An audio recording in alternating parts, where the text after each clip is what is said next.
E fala galera, tá trazendo aqui mais um vídeo pro canal. E galera, esse vídeo aqui vai ser uma pequena palavra aí sobre a história de Saul e Davi, passando aí uma mensagem para vocês aí a respeito sobre vigiar, a respeito sobre ter intimidade com Deus e sobre como você não sair da presença de Deus.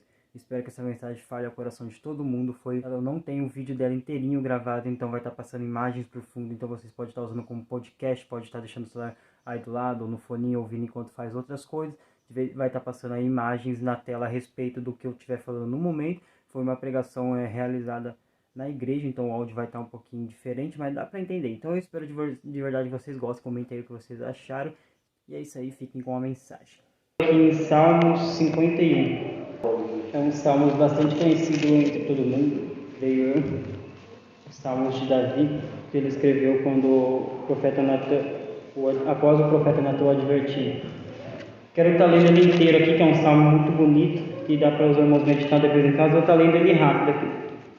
Versículo 1. Tem misericórdia de mim, ó Deus, por teu amor. Por tua grande compaixão, apaga as minhas transgressões.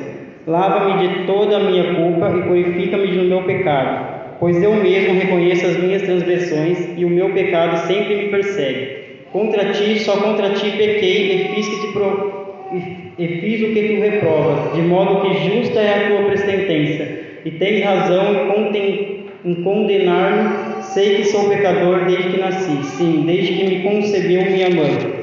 Sei que desejas a verdade no íntimo e no coração, me ensinas a sabedoria. Purifica-me com esopo e ficarei puro. Lava-me, o mais branco do que a neve serei. Faz-me me ouvir de novo júbilo e alegria, e os ossos dos meus gachos exultarão. Esconde o rosto dos meus pecados e apaga todas as minhas iniquidades.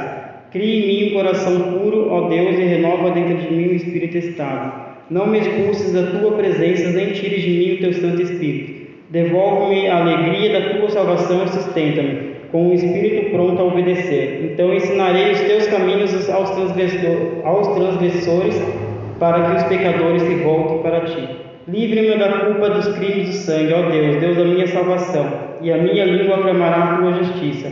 Ó Senhor, dá palavras aos meus lábios, e a minha boca anunciará o teu louvor. Não te deleites em sacrifícios, nem te agrades em holocaustos, senão eu os traria. Os sacrifícios que agradam a Deus são um espírito quebrantado, um coração quebrantado e contrito.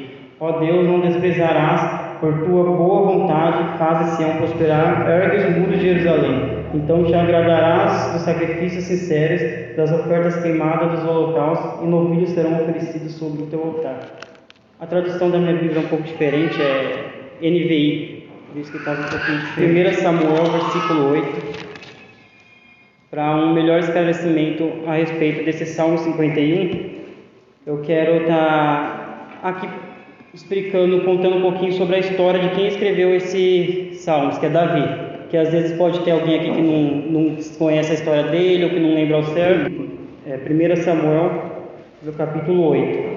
1 Samuel se passa um pouquinho antes, depois da época de juízes, que antes sempre tinha um juiz meio que julgando Israel, né, liderando ele. E Samuel aqui, ele é o último juiz, né? Ele até tentou prolongar o tempo de juízes com seus filhos, proclamou seus filhos juízes, porém não durou muito tempo, porque Israel, eles logo ficaram, pela situação que Israel estava, eles acabaram por pedir um rei a Samuel. Eles estavam passando por momentos de aflições, por momentos que o juízo de Deus estava caindo sobre eles, e eles vão e pedem um rei para Samuel. Samuel, ele, de primeira, ele fica meio entristecido, né, pelo pedido de Israel. Porém, Deus fala com Samuel e pede para que ele dê ouvido a Israel, pois o Israel não estava negando a Samuel, mas sim estava indo contra Deus, negando a Deus, né? A gente consegue ver na palavra de Deus em Deuteronômio 17, se não me engano, eu tenho anotado, 17 do 14 ao 20, que a monarquia já era algo previsto por Deus, sobre reis reinar sobre o seu povo. Porém, aqui a gente percebe que dá a entender que Israel estava meio que acelerando os planos de Deus e trazendo isso antes do que Deus planejasse. Pois Deus já tinha planejado erguer reis para liderar Israel, mas Israel estava pedindo por motivos egoístas, por motivos pagãos. E Deus se entristeceu por conta disso. Porém, Deus avisa através de Samuel, Deus avisa o povo quais seriam as consequências desse pedido deles. Aqui em 1 Samuel, capítulo 8, versículo 11, ele diz: o rei que reinará sobre vocês reivindicará como seu direito o seguinte: ele tomará os filhos de vocês para servir em seus carros de guerra e em sua cavalaria e para correr à frente dos seus carros de guerra. Colocará alguns como comandantes de 1000 e outros como comandantes de 50. Eles fará arar as terras dele, fazer a colheita e fabricar armas de guerra e equipamentos para os seus carros de guerra, e entre outras coisas. Porém, Israel ainda pede por um rei e ainda não volta atrás. Israel ainda prefere ter um rei. Aí a gente para pensar, poxa, o que Israel que estava passando na cabeça desse povo? Deus os advertiu, falou das consequências, falou que esse rei ia fazer coisas terríveis contra eles, porém eles ainda continuaram querendo pedir a um rei para Deus. Aí a gente para e pensa, não, Israel não pensou direito, ele está se deixando levar, foi uma atitude muito idiota a respeito de Israel. Ele acabou por querer seguir outros povos pagões e trazer para eles. Porém, a gente às vezes acaba aqui por julgar, mas sem perceber a gente acaba aqui por fazer o mesmo. A gente acaba aqui por idolatrar uma pessoa humana ou um Deus e a gente nem percebe. Não, Israel tomou uma atitude besta aqui, o que está acontecendo, né? Porém, muitas das vezes a gente acaba aqui por... Eles estavam meio que negando Deus aqui, né? Pedindo porque um rei fosse soberano sobre ele, esquecendo do maior dos reis que eles tinham. Porém, muitas das vezes a gente faz isso sem a gente perceber também. Por exemplo, não, Senhor, agora eu não vou ler sua palavra por causa que eu vou assistir Netflix. Não, Senhor, agora eu vou jogar videogame ali com meus amigos, depois eu oro. E acaba esse momento nunca chegando.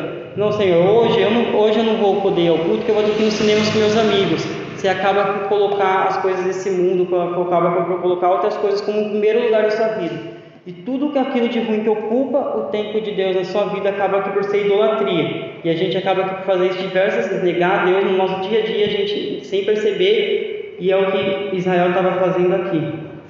E Satanás, ele é muito astuto, porque muitas das vezes ele age em cima desse nosso erro, só que ele não vem, por exemplo, não, hoje ele vai ficar o dia todo sem ler a palavra. Não, ele vem aos poucos. Hoje vamos tirar 30 minutos do tempo dele. Amanhã a gente tira 1 hora. Por causa que se ele tirasse de uma vez, a gente iria perceber. Porém, aos poucos ele vai agindo, quando a gente menos percebe, a gente não está mais lendo a sua palavra, a gente não está orando, a gente está perdendo a nossa comunhão com Deus.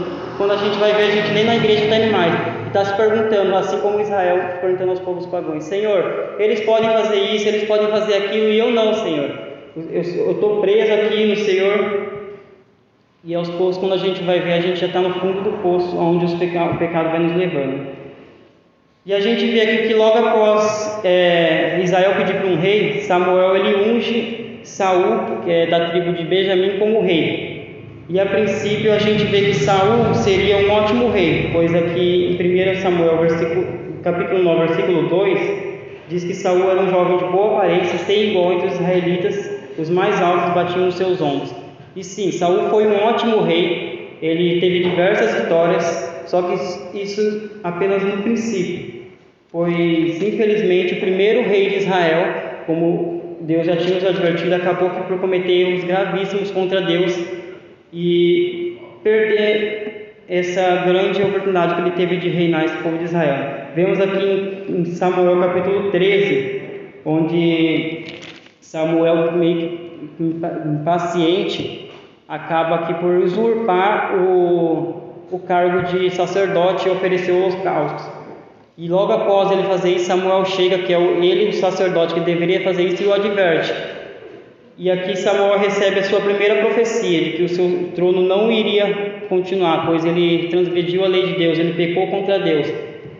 E Samuel diz que um novo rei já estava sendo preparado, um novo rei segundo o coração de Deus já estava sendo preparado para reinar no lugar de Saul.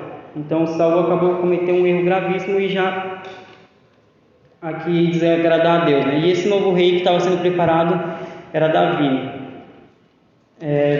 Mais para frente, aqui em 1 Samuel 15, vemos Saul cometendo o seu segundo erro, pecando novamente contra o Senhor. O Senhor diz para que Saul pelejasse contra os amalequitas, o primeiro povo que lutou contra Israel quando eles estavam na sua peregrinação no deserto, e diz para que não poupasse ninguém, nem mesmo crianças, adultos, mulheres, os gados, nada. porém Saul desobedece a Deus novamente e acaba aqui por poupar algumas coisas que ele achou interessante aos seus olhos, como as ovelhas, os bois e os bezerros, e também o rei dos amalequitas, Agag. E novamente o Senhor se desagrada com a atitude de Saul. Vemos aqui no 1 Samuel capítulo 15, versículo 23: pois a rebeldia é como o pecado da feitiçaria, a arrogância é como o mal da idolatria. Assim como você rejeitou a palavra do Senhor, ele rejeitou como rei. E aqui Saul ele é rejeitado como rei. E logo após, já em 1 Samuel 16, Samuel ele unge um novo rei, que é o tão esperado o rei Davi, que é sobre o Salmo 51 que foi lido. E logo após ele já ungir Davi como rei, o Espírito do Senhor já se apodera dele, já sai de Saul. Só que, porém, Davi ele ainda não toma conta do trono. Pode ser que Samuel só esteja ali naquele momento mostrando quem vai ser o sucessor de Saul, ou também Davi sempre se mostrou uma pessoa muito humilde e ele não quis tomar o trono de Saul enquanto Saul estivesse vivo, pois ele respeitava e honrava aquele que foi ungido pelo Senhor de começo, né? Então aqui já mostra uma atitude muito humilde de Davi, que ele poderia ter diversas oportunidades de tomar o trono de Saul, porém ele não tomou. Vemos aqui que Davi, ele desde criança, ele cuidava das ovelhas dos seus pais, ele era pastor de ovelhas, e com isso ele desenvolveu diversas qualidades. Ele aprendeu a defender o seu rebanho acima de tudo, aprendeu a ser uma pessoa corajosa, mesmo sendo de estatura pequena, e a confiar nesse Deus Todo-Poderoso, né? Desde pequeno ele já foi crescendo dessa forma, a ter uma grande confiança em Deus. Vemos aqui na tão conhecida história de Davi e Golias, que o povo já estava há 40 dias sendo amedrontado pelo gigante, que media quase 3 metros.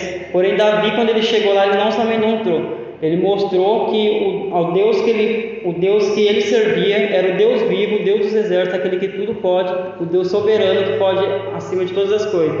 E desde o início ele disse: teu servo pode matar um leão e um urso, esses filisteus incircuncisos será como um deles, pois ele não desafiou a mim, e sim desafiou o Deus vivo. O Senhor me livrou das garras do leão e das garras do urso, então ele me livrará da garra desse filisteu. Aqui vemos com grande confiança Davi tinha em Deus, e ele venceu o gigante, né? Ele mostrou que foi Deus que ele foi à frente sem armadura, sem espada, mostrando que quem venceu o gigante não foi ele, sim Deus, a sua confiança que ele colocou em Deus, né? E muitas das vezes a gente fica com medo de pegar a palavra de Deus, a gente fica com medo de situações no nosso dia a dia, sendo que a gente conhece esse Deus Todo-Poderoso, sabe que Ele existe, medita na sua palavra, ora todos os dias. Mesmo assim, chega momentos nas nossas vidas que a gente teme, coloca o pé para trás. Não, Senhor, hoje eu não vou ali por causa que eles são cristãos, eu tenho medo de falar da sua palavra ali, não, eu não vou pregar ali por vergonha. E enquanto Davi na frente de um gigante de 3 metros, onde o povo de Israel, que tinha guerreiros ali no meio, estava com medo há 40 dias, Davi chegou ali, confiou nesse Deus, mostrou que ele realmente conhecia Deus e que nada poderia ir contra esse Deus. A gente vê em Mateus 10, 28, a palavra de Deus nos diz que para você não temer aquele que pode matar a sua carne, antes tema aquele que pode matar tanto a sua carne como a sua alma. E Davi demonstrou isso muito bem nessa passagem. Muitas vezes a gente se amedronta com coisas do nosso dia a dia, com coisas simples a gente fica com medo ali de falar o nome de Jesus, enquanto Davi, na frente de um gigante, não temeu e foi e derrotou o gigante em nome do Deus dos exércitos. Aleluia. E vemos aqui em 1 Samuel capítulo 18 mais um terceiro erro de Saul. Davi acaba aqui por ficar conhecido entre todo mundo, e Saul acaba aqui por ter inveja dele. Enquanto Saul, que estava ali no poder, Davi não tinha inveja dele, estava esperando para ser o novo rei de Israel. Saul, que já estava no trono, estava com inveja de Davi. A palavra de Deus nos diz aqui em Provérbios 14:30, que a inveja apodrece os ossos. E Saul se mostrou uma pessoa invejosa, que ele já tinha sido negado, rejeitado por Deus. Agora ele se mostrou uma pessoa invejosa contra Davi, aquele que fora ungido como novo rei, e começou a persegui-lo. Tentou matá-lo diversas vezes, porém nunca conseguia, né? E Davi também teve diversas oportunidades de ter matado Saul, que ele conseguiria se ele quisesse, porém ele, ao contrário de Saul, ele confiava nesse Deus Todo-Poderoso e novamente não teria coragem de tocar naquele que foi o ungido do Senhor. A gente vê aqui em 1 Samuel, no capítulo 22, que Davi, em uma das fugas de Davi de Saul, porque Saul estava perseguindo para tentando matá-lo, o Davi chegou a se refugiar em Mispa e logo após em Nobe, acho que se diz. E lá foi onde Davi recebeu alimentos, espadas, para continuar a sua fuga. Porém, Saul, quando ele descobriu que os sacerdotes ajudaram Davi, ele mandou que matassem todos os sacerdotes de Nobe. Aqui a gente vê o quanto onde que estava chegando o pecado de Saul, né? O tanto que Saul estava enlouquecendo, o quanto que o pecado estava acabando com a sua vida. Jesus, que era para ter se chamado filho de Saul, porém foi chamado filho de Davi por conta de ter esses erros que Saul foi cometendo ao longo de sua caminhada. E não mostra os clímax da história de Saul, que infelizmente ele acabou por realmente enlouquecer. Ele acabou por ficar com venda nos seus olhos, não percebia a loucura que ele estava cometendo. Por fim, Saul acaba aqui por se disfarçar e invadir o território inimigo para procurar pessoas que ele mesmo tinha expulsado da sua cidade, que eram os médiuns. E lá Saul acabou que ainda por receber novamente a profecia de que o seu reinado não duraria e que a sua morte estava próxima. E infelizmente, em 1 Samuel capítulo 31, Saul acaba aqui por se suicidando. E aqui a gente vê novamente onde o pecado e a falta de arrependimento pode levar o homem. Saul ele teve diversas vezes de poder se arrepender, pedir perdão a Deus. Ele perderia o seu cargo de liderança de rei, porém ele ainda estaria debaixo da presença de Deus. Porém não, Saul ele foi aos poucos afundando e não percebendo o que ele estava fazendo com a vida dele. Por isso que a gente deve buscar Deus diariamente, né? Sempre buscar ter intimidade com Ele, como falando com Deus através da oração, buscando sempre confessar tudo ao nosso Deus, falar os nossos problemas, para que Ele nos ajude no nosso dia a dia, para que a gente não venha, por exemplo, transformar um pecado nosso em iniquidade. Muitas das vezes a gente somos falhos, eu sempre te disse, às vezes a gente vai acabar cometendo algum erro, cometendo algum pecado ali, porém se você tiver intimidade com Deus, estiver diariamente buscando, você vai ali reconhecer seu erro, se arrepender e voltar atrás do seu erro, não vai voltar mais a cometê-lo. Porém Saul ele não fez isso, né? E ele acabou que por se afundar e ele mesmo acabou que procurar a sua morte e o fim do seu reinado, né? E a gente tem que ficar muito preocupado com isso. Às vezes a gente acha que isso não vai chegar até nós. Não, a gente tem uma grande intimidade com Deus. Eu oro, medito na sua palavra todo dia e noite. Isso não vai acontecer comigo, eu não vou afundar igual aconteceu com Saul. Porém a gente deve se preocupar, porque isso aconteceu com pessoas que a gente nunca esperava, como de Davi, que eu vou estar relatando agora. A gente vê aqui em 2 Samuel capítulo 1, né, onde Davi recebe a notícia da morte de Saul. E aí a gente pensa que agora Davi ele vai comemorar, vai ficar feliz pela morte de Saul e finalmente vai tomar o trono. Porém não, Davi novamente se mostra uma pessoa humilde que realmente gostava de Saul e se mostra triste pela sua morte, tanto que ele manda matar a pessoa que chegou até ele mentindo, dizendo que matou Saul. Davi teve agora a oportunidade de ficar alegre, de finalmente comemorar a morte, porém ele não fez isso, né? E vemos aqui em 2 Samuel capítulo 2, onde Davi ele é ungido rei, porém ainda não de Israel. Davi ele foi até Hebrom e foi ungido como rei de Judá por 7 anos e meio. E logo após vemos em 2 Samuel capítulo 2, versículo 8, que os comandantes do exército de Saul acabam aqui por ungir seu filho Esbozete como rei de Israel no lugar de Saul. Vemos aqui que Davi não foi, teoricamente, o segundo rei de Israel, né? Esse foi Esbozete. Porém, o Espírito do Senhor estava com Davi e não com Esbozete. Esbozete foi ungido por homem, Davi foi ungido por Deus. Então Davi era realmente o oficial, aquele que seria ainda ungido rei de Israel. Pois o reinado de Esbozete ele não durou muito, ele acabou por ser morto. E finalmente no capítulo 5, Davi ele é ungido rei de Israel, né? Ele acabou por tomar confiança do povo e acabou por ficar muito conhecido lá em Hebrom, onde ele ficou 7 anos e meio reinando, né? E finalmente Davi ele se torna rei, e como rei Davi foi ótimo, também teve grandes vitórias, se mostrou ser uma pessoa que confiava bastante em Deus, né? Ele desenvolveu todas aquelas qualidades que ele tinha como pastor, ele colocou em prática como rei, e aqui finalmente Davi se tornou rei, né? Então eu quis dar um breve resumo aqui da história, toda a história de Davi, para que a gente fique um pouquinho mais fresca também, e para que a gente entenda agora qual que foi a tamanha surpresa de todo mundo com o ato que Davi cometeu depois de algum tempo dele ter se tornado rei, algo que ninguém esperaria de um grande servo do Senhor, ainda mais agora a gente conhecendo, relembrando a história dele, do seu início e quem foi Davi.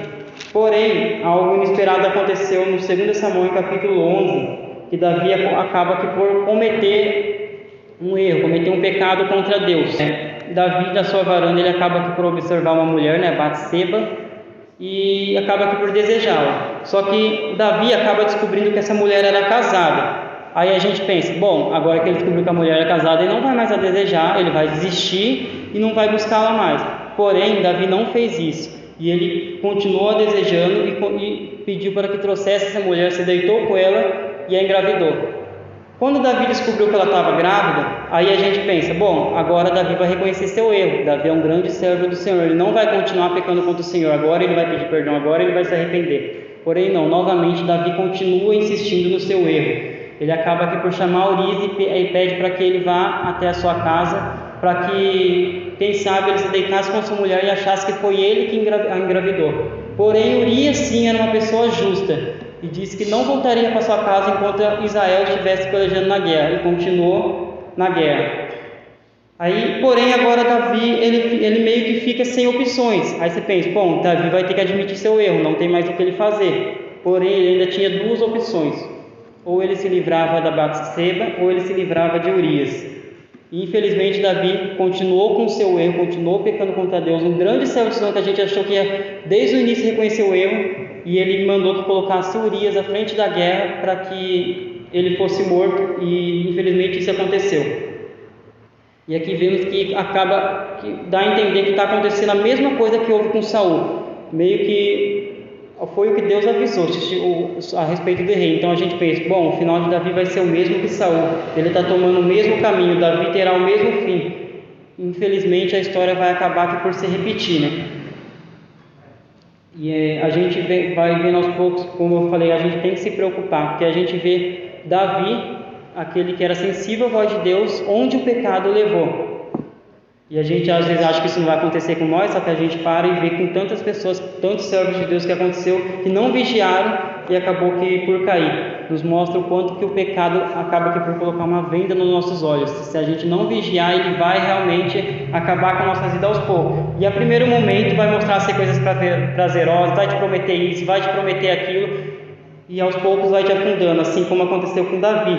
Ele não reconheceu o seu erro. A gente pensa como que Davi, um grande servo do Senhor, não conseguiu reconhecer o seu erro.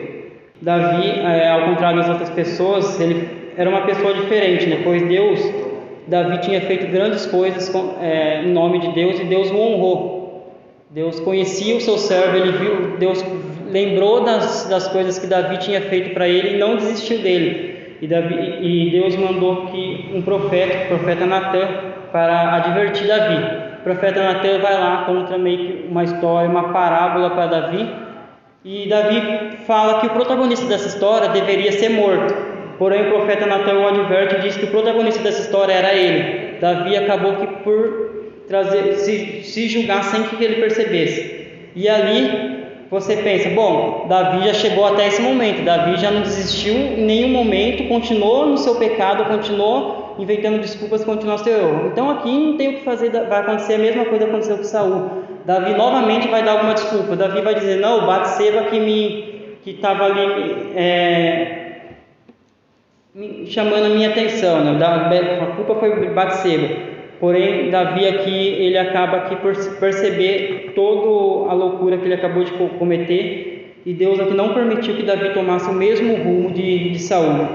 Davi acaba aqui por se arrepender e pedir perdão. E não é aquele arrependimento de remorso, não, depois eu vou voltar a cometer. Davi, ele se arrependeu de verdade. Davi, ele mostrou realmente estar com o coração do erro, quando ele percebeu o erro que ele tomou, acho que Davi pensou: o que será de mim agora? Porém, Davi, ele acabou que por ser perdoado, porém as consequências do pecado dele continuaram. Aí você pensa: então Davi não foi perdoado, ele ainda ia sofrer as consequências. E como que a gente como que a gente sabe, como que a gente tem certeza que realmente Davi se arrependeu e que ele não voltaria a cometer esse erro? Consegue ter essa certeza por causa que a gente tem o Salmo 51 registrado aqui na Bíblia. E a gente consegue perceber através desse salmo que não foi um simples remorso, que Davi ele realmente se arrependeu. Esse Salmo 51 ele é maravilhoso, ele é muito bom para ser meditado, a gente consegue aprender diversas coisas com ele. Aqui a gente percebe que Davi ele reconheceu o seu erro, reconheceu que o pecado veio somente, o erro veio somente dele, que ele pecou somente contra Deus e mais ninguém. Davi ele pede novamente pela presença do Senhor, porque o pecado ele tinha tirado toda aquela alegria de Davi. Davi pede para que Deus trouxesse essa alegria de volta para ele novamente. Davi acaba por aceitar o seu juízo, reconhece que teria consequências pelo seu pecado e mostra o seu desejo de seguir a Deus novamente. E ele ainda não se contenta em ter essa presença novamente, ele ainda diz que vai pregar essa presença novamente, né? A gente vê aqui um resumo do Salmo 51, versículo 1 ao 2, a quão grande do versículo 1 e 2, a sabedoria de Davi ao pedir pela misericórdia de Deus, o versículo 3, onde Davi reconhece o seu erro, no versículo 4, onde Davi reconhece a sua sentença, o juízo que ele teria que sofrer, no versículo 6 e 7, onde Davi mostra que ele é dependente de Deus, ele mostra que ele era pecador desde a sua nascença e que ele necessitava da presença de Deus para ser uma nova pessoa. Nos mostra aqui no 7 e no 9 que Davi ele pede para que ele fosse limpo novamente, para que ele pudesse aproveitar novamente a presença de Deus. Ele clama pela essa presença, ele pede novamente um coração puro para Deus. Versículo 13, onde ele não se contenta em apenas ter essa presença e diz que ele vai passar ela adiante, né? Então ensinarei os teus caminhos aos transgressores, para que os pecados se voltem a ti. No versículo 14 ao 17, onde Davi se mostra o que realmente agrada a Deus, que não é o sacrifício, e sim servi-lo com amor, com dedicação, e não desejando ter realmente algo em troca, algum bem material, e sim de coração quebrantado e contrito. E por fim, no versículo 18 e 19, o que Davi nos mostra que agrada a Deus, né? Que é buscá-lo de coração sincero e não apenas com sacrifício, onde o orgulho e o egoísmo acaba aqui por ser vencido. Então nesse Salmo 51 a gente não tem nem o que a gente falar mais. Davi realmente se arrependeu e a gente realmente vê em Salmo 51 um grande exemplo, porque às vezes você acha: nossa, eu pequei contra Deus, eu estou passando por momentos difíceis, Deus não vai me perdoar. E a gente vê esse Salmo 51 e ele acaba por nos consolar. Davi acabou que está já debaixo da graça de Deus sem que ele percebesse. E a gente vê com esse Salmo 51 uma grande diferença entre Davi e Saul, né? E a diferença entre o final deles, né? Que ambos pecaram contra Deus, ambos tiveram atitudes gravíssimas contra Deus, só que cada um escolheu seguir um caminho diferente, né? Então muitas das vezes a gente consegue estar escolhendo seguir esse caminho bom. A gente vê aqui já que em 2 Samuel capítulo 14, Samuel capítulo 12 e 14, a primeira consequência do pecado de Davi, né? Onde que Deus diz que o seu filho que ia nascer de Batseba não ia sobreviver. Davi acaba por ficar muito triste e clama a Deus dia e noite para que esse filho não morresse, porém Deus ainda não permitiu que ele vivesse. E a gente pensa, Davi acabou, foi um adultério, foi com uma pessoa que não era de Davi, porém ainda era filho de Davi. A gente vê o quão grande tristeza foi para Davi neste momento, mas que foi a consequência do seu grave erro. E Davi, a gente vê que em Salmo 51 que Davi aceitou esse erro e não procurou murmurar contra Deus, né? E a gente vê que a partir desse momento Davi ele foi um ótimo rei, porém um péssimo pai, né? Onde o pecado, as consequências desse pecado acabou por levar a vida de Davi. A gente às vezes pensa: não, eu vou pecar, mas depois vou pedir perdão para Deus, vai estar tudo certo. Porém a gente esquece das consequências que a gente vai ter que sofrer depois. A gente vê aqui na história do rei Davi que Amon, seu filho, acaba aqui por violentar Tamar, a sua própria irmã. Absalão acaba aqui por matar Amon, que violentou a sua irmã. Absalão acaba por refugiar em outro lugar por um tempo, e depois, quando ele volta para Jerusalém, Davi não adverte, Davi não vai dar um sermão para ele, e Absalão acaba aqui por conspirar contra o seu próprio pai para tomar o seu trono, e depois acaba por ser morto por Joabe. Então a gente vê aqui que Davi, um servo de Deus, ele conseguiu unir as 12 tribos de Israel, porém ele não conseguiu unir os seus próprios filhos. Um ano de tristeza foi a história dos seus filhos, da vida de Davi, né?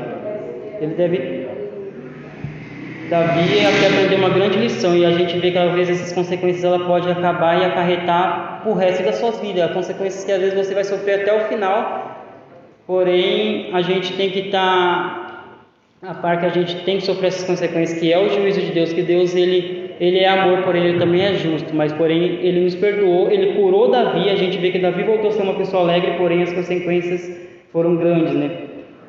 Por isso que a gente deve vigiar, buscar sempre estar na presença de Deus e não pensar, não, vou cometer um errinho ali hoje, eu acho que eu não tenho, vou cometer esse pecado, não, por causa que pecar, transgredir a lei de Deus é algo muito sério. A gente está indo contra o nosso Criador, a gente está indo contra aquela pessoa que é onisciente, onipresente, que sabe de todas as coisas, aquele que criou a sua lei santa, e a gente está ali buscando desobedecê-la, mas a gente é fraco, a nossa carne ela busca desobedecer, por isso a gente deve se inclinar ao Espírito, sempre buscar a presença de Deus. Para e pensa, como que o Espírito de Deus como que a carne nossa pode vencer o Espírito de Deus? Então, tenha certeza de uma coisa, se a gente se inclinar a esse Espírito, a carne não vai vencê-lo. Não é possível o Espírito de Deus ser mais fraco do que a nossa carne. É só você buscar diariamente esse Deus, que eu tenho certeza que você vai conseguir se manter na sua presença. E aquele pecado, você aos poucos vai diminuindo os seus erros, seus pecados, e não transformá-los em uma iniquidade. Jesus ele quer ter um relacionamento sério com a gente, sincero com a sua igreja. A gente vê que Davi ele era falho como todos nós, porém Davi ele era leal, ele era humilde, ele era obediente, ele tinha temor a Deus, ao mesmo tempo que ele sabia que ele tinha intimidade com Deus, sabia que Deus era seu amigo, ele ainda o respeitava. E o melhor de tudo, Davi ele era sensível à voz de Deus, ele procurava estar em obediência à sua voz o tempo todo. E aí nós perguntamos, como que a gente pode ser então como Davi, como esse grande servo de Deus, e passar a ter intimidade com esse Deus? Primeiramente a gente deve se santificar, que é a gente se separar do pecado, ser separado a Deus. A gente deve buscar se santificar dia após dia, na sua palavra e na oração. A palavra é aquilo que vai trazer o conhecimento, a sabedoria, e a oração é aquilo que vai trazer o poder, a unção. Assim como um barco ele não consegue sair do lugar apenas com um remo, a gente não consegue também continuar sem um e sem o outro. A gente tem que ter os dois, oração e palavra, para que a gente consiga continuar tendo essa intimidade com Deus. A gente deve sempre se mostrar grato a Ele, buscar ter ações de graças a esse Deus, porque Ele é digno de toda honra e toda glória.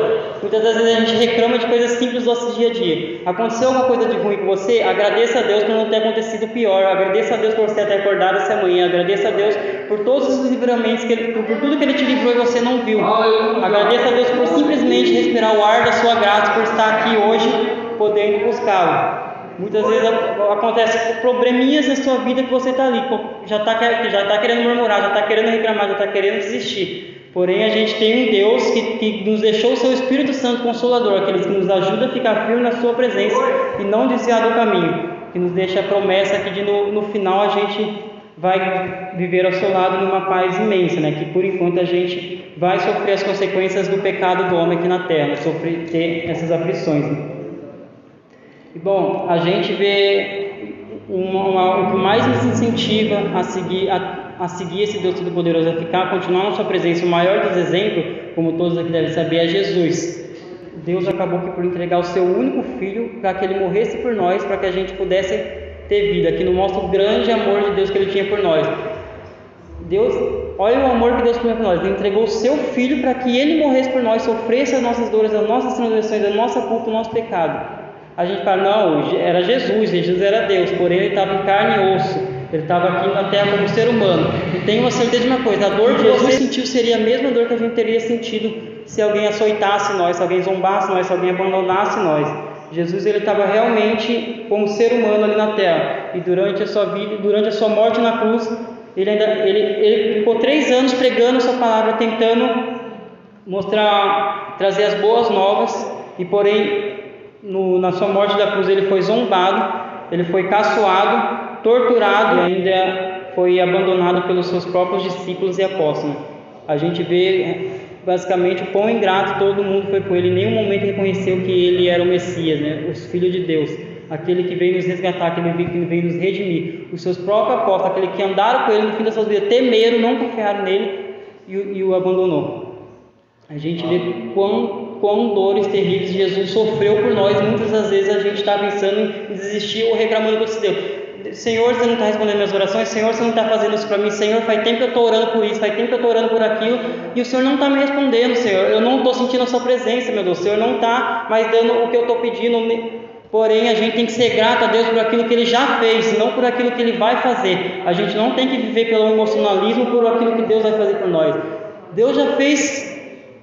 A maior coisa que Deus fez por nós foi dar o seu Filho para morrer no nosso lugar. Pensa assim, se Jesus não tivesse morrido no nosso lugar, como que a gente estaria agora nesse momento? Jesus ele sofreu dores físicas quando açoitaram ele ficou com pele viva. Jesus ele sofreu dor emocional quando foi abandonado pelos seus discípulos, pelos apóstolos. Jesus ele sofreu dor espiritual quando ele foi abandonado pelo próprio Deus, quando ele carregou nossas culpas e os nossos pecados. E a gente ainda reclama de coisas, de pequenos problemas do nosso dia a dia, né? Tem coragem de estar reclamando.